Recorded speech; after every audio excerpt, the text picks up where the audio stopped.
Assalamualaikum warahmatullahi wabarakatuh.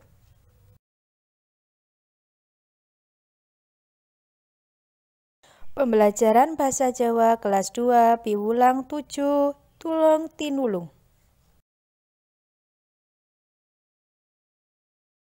Indikator pembelajaran 1.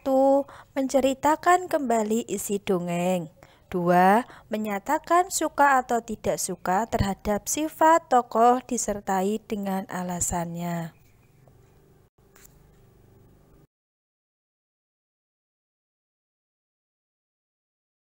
Internalisasi keislaman. Wallahu fi aunil abdi makanal abdu fi auni akhihi. Allah senantiasa menolong hamba selama ia menolong saudaranya. Hadis riwayat Muslim.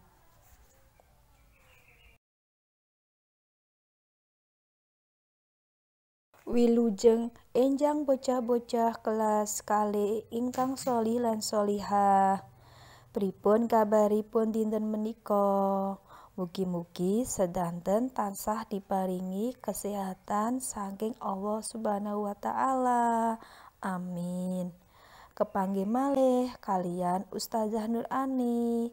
Dinten menika bocah-bocah badhe sinau basa Jawa. Babagan tulung tinulung. Sadurunge piwulang iki diwiwiti maca basmalah bareng-bareng. Bismillahirrohmanirrohim.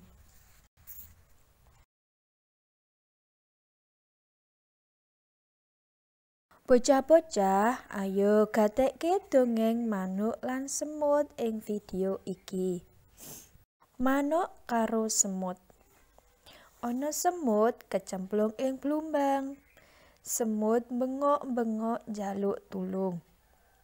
Kacarita ana manuk mabur ing dhuwur blumbang. Wiwite manuk bingung carane nulungi semut.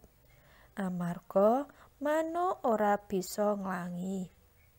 Manuk banjur nggawa godhong kanggo nulungi semut. Sawise semut numpak ing godhong, manuk nggeret godhong tekan pinggir blumbang. Manuk seneng bisa nulungi semut.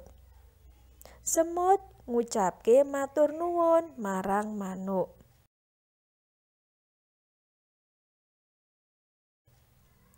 Pinuju semut mlaku-mlaku ing alas. Ana wong arep nembak manuk kang lagi mencok ing wit. Manuk ora ngerti dheweke arep ditembak wong. Semut sing weruh banjur nyedhaki wong iku. Semut banjur nyokot sikile wong iku. Manuk slamet saka bebaya. Manuk matur nuwun marang semut. Semut seneng bisa ngenten nulungi manuk.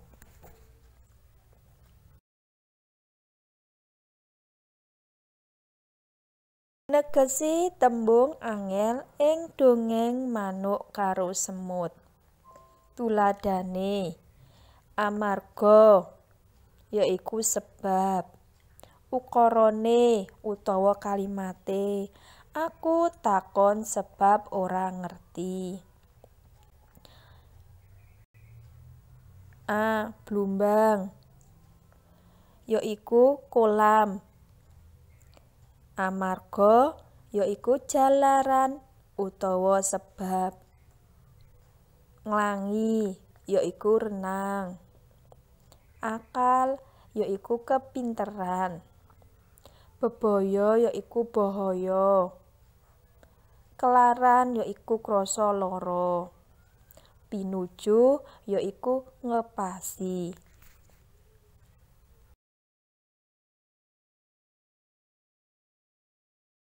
Nyeritakake gambar ing dongeng manuk karo semut. Gambar setunggal.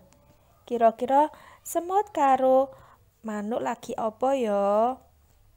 Nggih. Manuk karo semut.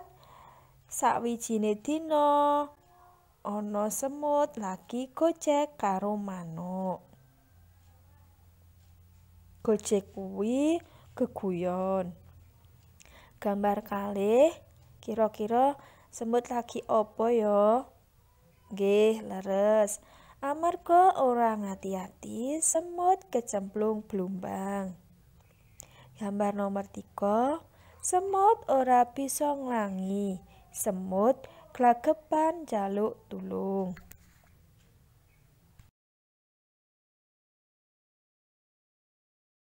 Nyatake sarujuk lan ora sarujuk.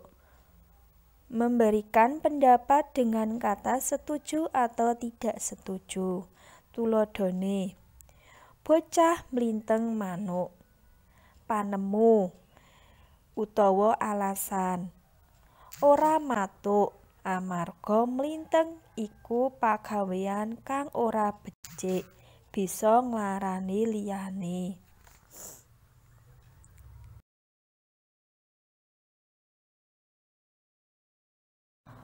Saiki bocah-bocah tugase yaiku nyeritakake meneh dongeng manuk lan semut.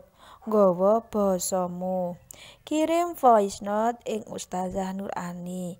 Tetep semangat yo lan jaga kesehatan. Kita pungkasi sinau dina iki karo maos hamdalah bareng-bareng.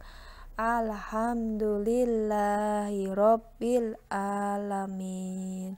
Wassalamualaikum warahmatullahi wabarakatuh.